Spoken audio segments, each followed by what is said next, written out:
Yos nakama, selamat datang di Lifestyle Anime. Versi lokalisasi dari manga One Piece chapter 1036 sudah rilis.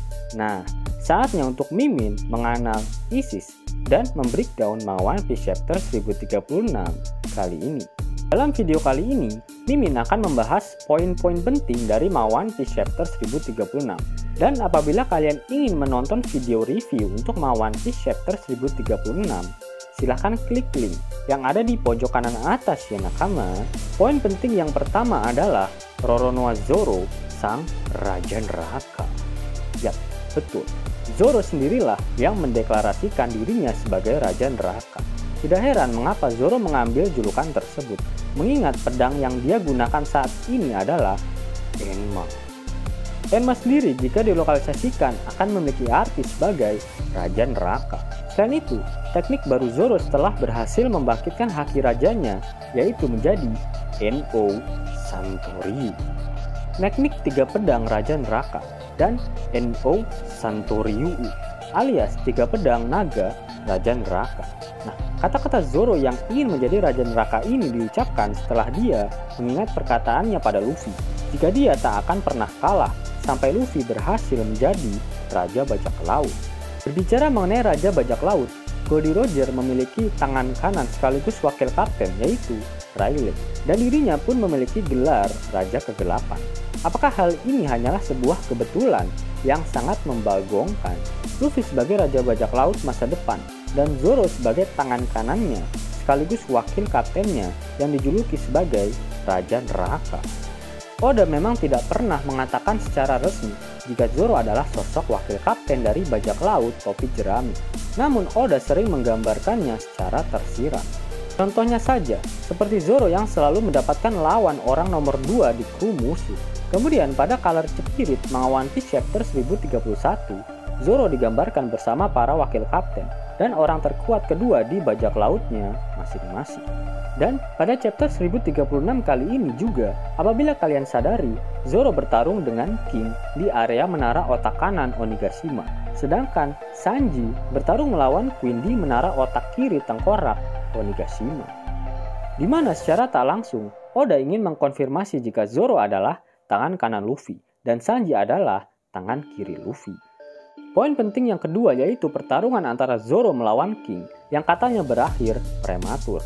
Yap, banyak yang membahas jika pertarungan antara Zoro dan King berakhir terlalu cepat dan terlihat Zoro terlalu superior di hadapan King. Zoro memang sempat kewalahan melawan King, bahkan dia tak mampu melukainya sama sekali.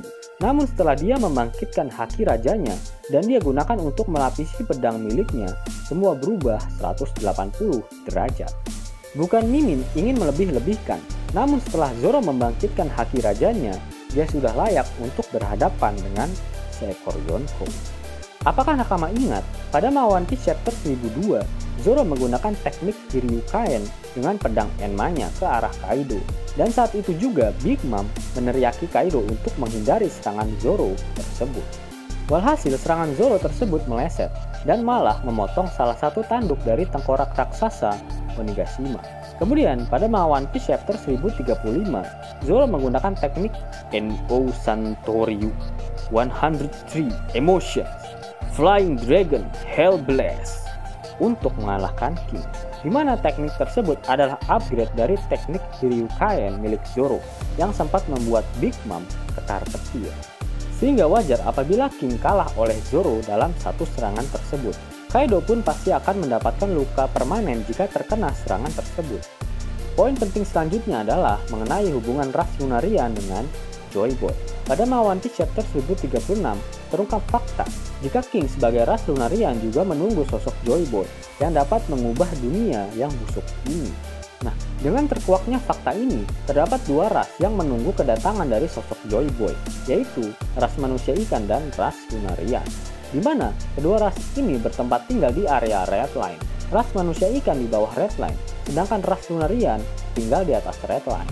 Hal ini semakin memperkuat dugaan jika sebenarnya Ancient Kingdom dulunya berada di Marijoa, dan singgasana yang kosong itu merupakan milik Joy Boy, sebelum dia digulingkan oleh aliansi dari 12 kerajaan. Dunia yang diimpikan King pasti sama dengan dunia yang dijanjikan oleh Joy Boy pada ras manusia ikan, di mana setiap ras dapat hidup bersama tanpa adanya diskriminasi satu sama lain. Poin penting selanjutnya adalah mengenai time limit dari kehancuran Onigashima dan Ibu Kota Bunga. Dalam setiap arc, pasti Oda membuat sebuah time limit. Seperti contohnya pada arc Dressrosa, Oda membuat sangkar burung sebagai time limitnya. Pada arc Wano Kuni ini, Oda memberikan time limit yang cukup kompleks, yaitu yang pertama Onigashima sedang dibawa oleh awan panas milik Kaido dan akan dia letakkan di atas Ibu Kota Bunga, di mana akan membunuh seluruh warga Wano Kuni. Awan panas akan hilang apabila Kaido dikalahkan oleh Luffy dan Onigashima akan jatuh bebas. Namun hal tersebut akan memicu ledakan di gudang senjata yang dapat memusnahkan seluruh makhluk yang berada di Onigashima.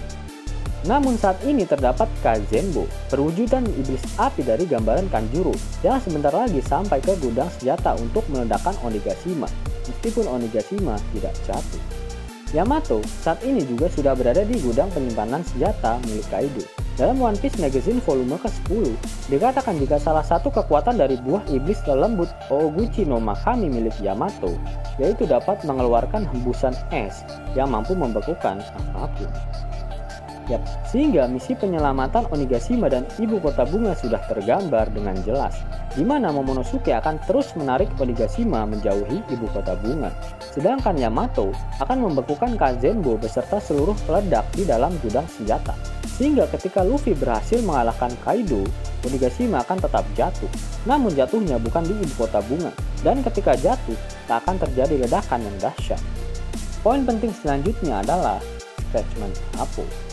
Sosok supernova satu ini memang dianggap sebelah mata oleh para Oplayer. Namun jika kalian sadari, dia sebenarnya memiliki peran yang sangat penting untuk mengguncangkan dunia setelah perang Wano berakhir. Bahkan Oda Sensei tak segan-segan memberikan plot armor yang sangat tebal untuk karakter satu ini. Coba kalian ingat, sudah berapa kali Appo dapat bertahan setelah terkena serangan fatal oleh musuhnya. Yang pertama yaitu saat dia digeprek oleh Kid dengan besi rongsokannya. Kemudian saat Appo terkena serangan Itoryu dari Zoro. Lalu Appo juga sempat digigit oleh Diaz Drake yang berubah menjadi dinosaurus. Kemudian Appo juga masih bertahan setelah terkena serangan Shigan oleh CP0. Malah di chapter ini Drake yang terkapar, padahal dia belum mendapatkan peran yang penting sama sekali di perang kali ini. Ingat, jika Wano Kuni adalah pulau yang terisolasi dari dunia luar, maka segala kejadian yang terjadi di dalamnya pasti akan mustahil tersebar luas. Jika Kaido dan Big Mom kalah di Wano, siapa lagi jika bukan Appo yang menyebarkan berita tersebut ke dunia luar? Mengingat Appo saat ini bekerja part-time di koran lampu merah milik Morgan. Dan itulah mengapa Oda sengaja membuat Appo bertahan hidup hingga saat ini. Dan ditambah lagi Oda membuat Appo berhasil melarikan diri dari CP0. Sehingga Appo lah satu-satunya kunci utama bagi para generasi baru untuk mengguncangkan dunia dan memulai era baru dari perbajak lautan. Untuk pertarungan Luffy melawan Kaido sampai saat ini masih belum terlihat gregetnya. Setelah Luffy berhasil menguasai Advance Shakiraja, dia berhasil mengimbangi Kaido. Bahkan Luffy belum menggunakan bentuk gear keempatnya yang saat memasuki New World pasti dia gunakan untuk mengalahkan musuh-musuh tangguh. Apakah Luffy akan mengeluarkan bentuk baru saat melawan Kaido nanti? Kemungkinan besar iya, karena Oda Sensei sudah memberikan banyak clue tentang perubahan apa yang akan digunakan Luffy nantinya untuk mengalahkan Kaido. Perubahan apa itu? Tunggu video mimin selanjutnya ya nakama. Yos nakama, itulah video analisis untuk One Piece chapter 1036.